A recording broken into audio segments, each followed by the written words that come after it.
Selling లో కొత్త వ్యక్తులకి ఇన్విటేషన్ ఇవ్వటం అనేది ఒక ఆర్ట్. ఇది అందరికీ సాధ్యమయ్యేదే, కానీ కొంతమంది దీని గురించి భయపడుతూ ఉంటారు. ఈ రోజు మనం ఈ వీడియోలో డైరెక్ట్ సెల్లింగ్ చేస్తున్నటువంటి ప్రతి డిస్ట్రిబ్యూటర్ కొత్త వాళ్ళని ఎలా అప్రోచ్ అవ్వచ్చు, వాళ్ళని ఏ విధంగా మనం మన బిజినెస్ ప్రెజెంటేషన్ కి తీసుకురావచ్చో ఇలాంటి విషయాలను మనం ఈ వీడియోలో తెలుసుకుందాం. మీరు చెప్పే విధానం మీ మీద వారికి నమ్మకం కలిగించేలా ఉండాలి. ఎప్పుడూ గుర్తుంచుకోండి, మీరు ఒక గొప్ప అవకాశాన్ని ఇస్తున్నారు, వాళ్ళని అడుక్కోవటం లేదు. కొత్త వ్యక్తులను అప్రోచ్ అవడానికి మీరు కొన్ని ముఖ్యమైనటువంటి పద్ధతుల్ని ఖచ్చితంగా ఉపయోగించాలి. దీంట్లో మొదటిది FORM ఫార్ములా ఉపయోగించాలి. దీన్నే ఫామ్ అంటారు. ఎవరితోనైనా మాట్లాడడం మొదలు పెట్టినప్పుడు నేరుగా బిజినెస్ గురించి చెప్పకండి. మీరు ఖచ్చితంగా ఈ ఫామ్ పద్ధతిని ఉపయోగించండి. ఫామ్ అంటే మొదటిది ఎఫ్ అంటే ఫ్యామిలీ. వారి కుటుంబ క్షేమ సమాచారాలు మొదటగా తెలుసుకొని తర్వాత మాట్లాడడానికి ప్రయత్నం చేయండి. ఆక్యుపేషన్, ఒకవేళ స్టూడెంట్ అయితే వాళ్ళ ఎడ్యుకేషన్ ఎలా ఉందో అడగండి. ఒకవేళ ఎంప్లాయ్ అయితే వాళ్ళ జాబ్ ఎలా నడుస్తుంది, అక్కడ ఎలాంటి పరిస్థితులు ఉన్నాయో అడిగి తెలుసుకోండి. ఒకవేళ వాళ్ళు బిజినెస్ చేస్తా ఉంటే ఆ బిజినెస్ గురించి అడిగి తెలుసుకోండి.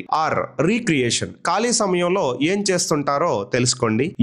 మనీ ఆర్ మెసేజ్, ఇక్కడే మీరు మీ బిజినెస్ పాయింట్ ని తీసుకొని రావాలి. జాబ్ బానే ఉంది, లేదా ఎడ్యుకేషన్ బానే చేస్తా ఉన్నారు, లేదా బిజినెస్ బానే జరుగుతూ ఉంది, మరి ఇంకా ఏదైనా ఎక్స్ట్రా ఇన్కమ్ కోసం ట్రై చేస్తున్నారా, ఇంకేదన్నా అడిషనల్ గా ఇన్కమ్ సంపాదించాలని ప్లాన్ చేస్తున్నారా, ఇలాంటి మాటలను అక్కడ మెన్షన్ చేసి తన బిజినెస్ ని చెప్పడానికి ప్రయత్నం చేయాలి. అంటే ఫ్యామిలీ గురించి అడగాలి, తర్వాత ఆక్యుపేషన్ అడగాలి, తర్వాత రీక్రియేషన్ గురించి మాట్లాడాలి, మీన్స్ ఖాళీ సమయాల్లో ఏం చేస్తుంటారు అడగాలి. చివరిలో తన బిజినెస్ చేస్తూ లేదా చదువుకుంటూ జాబ్ చేసుకుంటూ ఎక్స్ట్రా ఇన్కమ్ ఏదైనా అర్నింగ్ చేయాలనుకుంటున్నారనే విషయాన్ని అక్కడ మనం తెలుసుకోవాలి. రెండోది అప్రోచ్ అయ్యే విధానాలు. సందర్భాన్ని బట్టి మీరు ఈ 3 రకాల అప్రోచ్లు అవ్వచ్చు. డైరెక్ట్ అప్రోచ్, దగ్గరగా ఉన్నటువంటి మీ స్నేహితులు కావచ్చు లేదా మీ బంధువుల కోసం. నేను ఒక వండర్ఫుల్ బిజినెస్ ప్రాజెక్ట్ స్టార్ట్ చేశాను, అందులో నాతో పాటు కలిసి పనిచేసే 2 నమ్మకమైన వ్యక్తులు కావాలి, నాకు నీ పేరు గుర్తొచ్చింది, ఒకసారి కూర్చొని మాట్లాడుకుందామా అని ఈ విధంగా మీరు అప్రోచింగ్ చేయొచ్చు. ఒపీనియన్ అప్రోచ్, పెద్దవాళ్ళు లేదా మీరు ఎవరినైతే రెస్పెక్ట్ చేస్తారో వాళ్ళని ఈ విధంగా మీరు అప్రోచ్ అవ్వచ్చు.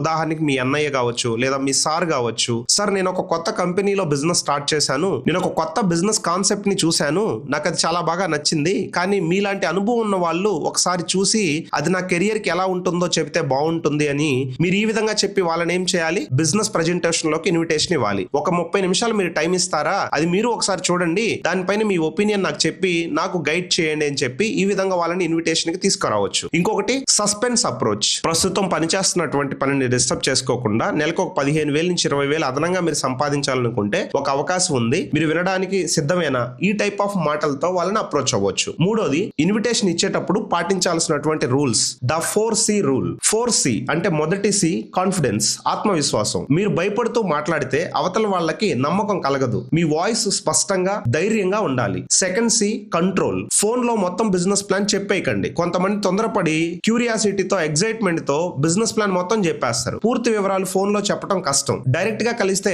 ప్రెజెంటేషన్ చూపిస్తానని మీరు చెప్పాలి. కాంప్లిమెంట్, వాళ్ళకి మీరు ఈ యొక్క అవకాశాన్ని ఎందుకు ఇస్తున్నారు అనేది మీరు ఒక కాంప్లిమెంట్ ద్వారా చెప్పాలి. వారిలో మీకు నచ్చినటువంటి ఒక మంచి గుణాన్ని మెచ్చుకోండి. ఎగ్జాంపుల్ గా, మీరు చాలా హార్డ్ వర్కర్స్, మీరు చాలా మంచి తెలివైన వాళ్ళు, మీరు చాలా అందంగా ఉంటారు, మీరు బాగా మాట్లాడతారు, మీలాంటి వాళ్ళు బిజినెస్ లో ఖచ్చితంగా సక్సెస్ఫుల్ అవుతారు, అందుకే నేను ఈ అవకాశాన్ని నీకు ఇస్తున్నాను, ఇలాంటి మాటలు మనం ఉపయోగించాలి. క్యూరియాసిటీ, అవతల వ్యక్తికి ఆసక్తి కలిగించేలాగా మాట్లాడండి, కానీ ఖచ్చితంగా బిజినెస్ ని నేరుగా చెప్పకండి, రహస్యంగానే ఉంచండి. నాలుగోది, తప్పులు చేయకండి. మెంబర్స్ ని చేర్పించాలి, చైన్ సిస్టము, మనం కొంతమందిని జాయిన్ చేసుకోవాలి, ఇలాంటి మాటలను అస్సలు వాడకండి అప్రోచింగ్ లో. అవతల వ్యక్తి బిజీగా ఉన్నప్పుడు బిజినెస్ గురించి మాట్లాడకండి, బలవంతం చేయకండి. నీకు నచ్చితేనే చేద్దాం, ముందు విను అనేది మీరు ఖచ్చితంగా వాళ్ళకి చెప్పాలి. వాళ్ళ అగ్రీతోనే మీరు ముందుకెళ్ళాలి. మీరు ఉదాహరణకి ఒక చిన్న స్క్రిప్ట్ ఇస్తాను నేను మీకు, ఎలా మాట్లాడాలి ఏంటి అనేది. హలో, నా పేరు పరుచూరి హనుమయ్య, నువ్వు ఎలా ఉన్నావు? హనుమయ్య, బాగున్నావా? అవతల వ్యక్తి ఎలా మాట్లాడతాడు? నేను ఒక బిజినెస్ ప్రాజెక్ట్ మీద వర్క్ చేస్తున్నాను, నేను ప్రస్తుతానికి నెల్లూరులో ఉన్నాను, కొంతమంది